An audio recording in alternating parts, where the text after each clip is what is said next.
শুরু হলো একাদশ জাতীয় সংসদের পথচলা। বিকেলে অধিবেশনের শুরুতেই নিয়ম অনুযায়ী স্পিকার ও ডেপুটি স্পিকার নির্বাচিত করা হয়।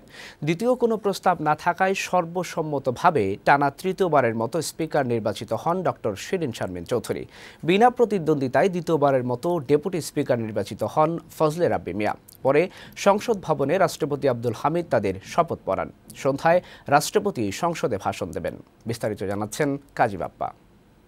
শেখ হাসিনা বিদায়ী ডেপুটি স্পিকার ফজলে রাব্বি মিয়ার সভাপতিত্বে বুধবার বিকেলে শুরু হয় একাদশ জাতীয় সংসদের প্রথম অধিবেশন। নবনির্বাচিত সদস্যদের স্বাগত ও অভিনন্দন জানান ডেপুটি স্পিকার। সদস্য নির্বাচিত হয়, আমি আপনাদেরকে প্রাণ ঢালা অভিনন্দন জানাই। সংসদ নেতা প্রধানমন্ত্রী শেখ হাসিনা সহ প্রায় সব সদস্যই উপস্থিত প্রথম অধিবেশনে। বিরোধী দলীয় নেতা জাতীয় পার্টির হোসেন মোহাম্মদ এরশাদ অনুপস্থিত থাকলেও উপস্থিত ছিলেন বেগম রওশন এরশাদ সহ দল থেকে নির্বাচিত সংসদ সদস্যরা। কার্যসূচি অনুযায়ী শুরুতেই স্পিকার নির্বাচন করা হয়। সড়ক পরিবহন ও সেতু মন্ত্রী ওবায়দুল কাদের স্পিকার হিসেবে রংপুর ৬ থেকে নির্বাচিত ডক্টর শিরিন শারমিন চৌধুরীর নাম প্রস্তাব করলে সংসদের চিফ হুইপ নূরে আলম চৌধুরী লিটন তা সমর্থন করে। পরে সর্বসম্মতিক্রমে তা গৃহীত হয়। সর্বসম্মতিক্রমে ও বিনা প্রতিদ্বন্দ্বিতায় বাংলাদেশ জাতীয় সংসদের স্পিকার নির্বাচিত হলেন।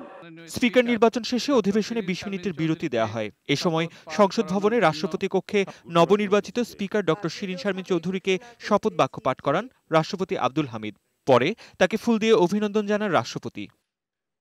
বিরতির পর নবনির্বাচিত স্পিকার শিরিন শারমিন চৌধুরীর সভাপতিত্বে আবারও অধিবেশন শুরু হয়। এ সময় সর্বসম্মতিক্রমে গাইবান্ধা ৫ আসনের সংসদ সদস্য ফজলে রাব্বি মিয়া ডেপুটি স্পিকার হিসেবে নির্বাচিত হন। পরে তাকে শপথ বাক্য পাঠ করেন রাষ্ট্রপতি।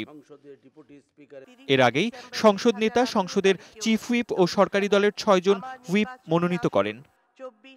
কাজী বাপ্পা, বৈশাখী সংবাদ, ঢাকা।